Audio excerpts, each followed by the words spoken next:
Nyanzi alomboze bwe yasimatuse okufa.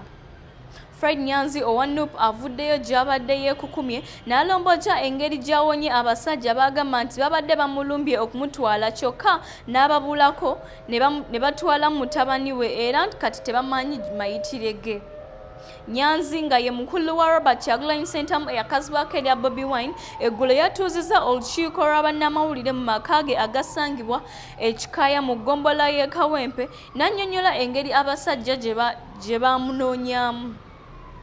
Yategeezezza nti embwa enkambwe z'alina awaka ze zaamuwonyeza kubanga babadde bamulumbye ekiro mu ttumbi ne zirwana nabo ne balemererwa okuyingira mu kikomera okutuusa obudde we lwakedde.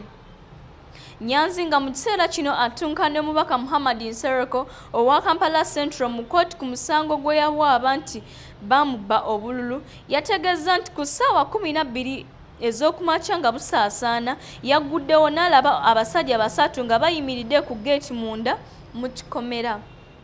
Yabadde agenda okubatuukirira ababuuze kye baagala naye bwe yabatunuulidde ennyo yagenze okulaba nga balina emmundu entono n'ennene ate nga balina bannaabwe abalala ebweru w'ekikomera. Yadduse n'addayo mu nnyumba kyokka n'aleka oluggi nga talusibye awo abasajja ne bayingira.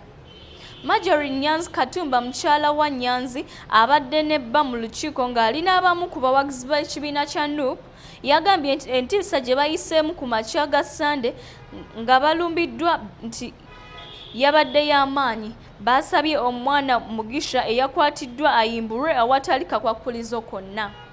Nyanzi yayombye nti agenda kuggulawo omusango mu kkooti ku gavumenti kubanga mutabani we yabuziddwawo n'okutuuka kati tamanyikiddwa mayitire ge.